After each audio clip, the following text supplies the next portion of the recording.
Once upon a time, in a small American town, there lived a young man named Ethan Parker. Ethan was talented, intelligent, and full of dreams, but there was one problem: he lacked discipline. Every night, Ethan would plan his next day.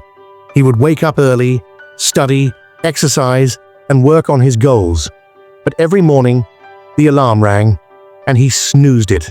Hours slipped away, days turned into weeks, and weeks into months. Despite his talent, Ethan was stuck. He blamed his circumstances, his family, and even luck. But deep down, he knew the truth.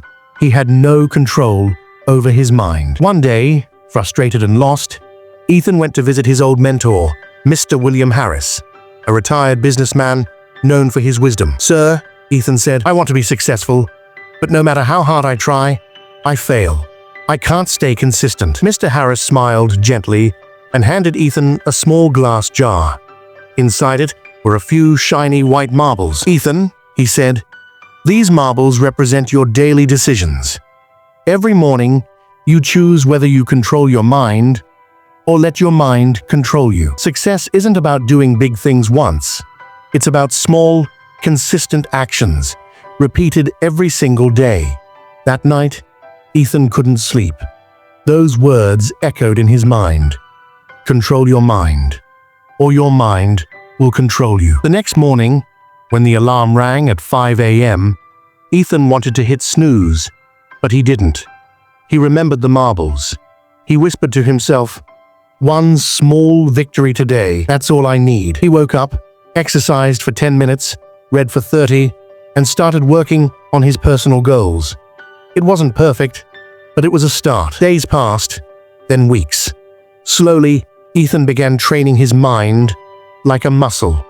Every time he resisted laziness, his mental strength grew stronger. Every time he chose focus over distraction, his discipline improved. There were days when he failed, days when he felt hopeless, but Ethan kept going. He didn't aim to be perfect anymore. He aimed to be consistent. 6 months later, Ethan was a completely different person. He woke up early without struggle. He studied with deep focus. He worked on his business idea every single day. But more importantly, he respected himself. One evening, he visited Mr. Harris again. "I finally understand," Ethan said, smiling. "Discipline isn't a punishment. It's freedom.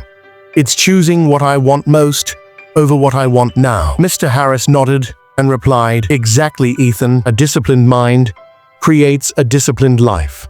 And a disciplined life creates success." Lesson: your thoughts create habits. Your habits create actions. Your actions shape your future. If you want to change your life, start by training your mind. Wake up on time. Control your emotions. Stay focused when distractions call your name. Remember this: you will never always be motivated, but you can always be disciplined. Because in the end, success doesn't belong to the smartest, the richest, or the luckiest. It belongs to the one who learns to discipline the mind and control the life.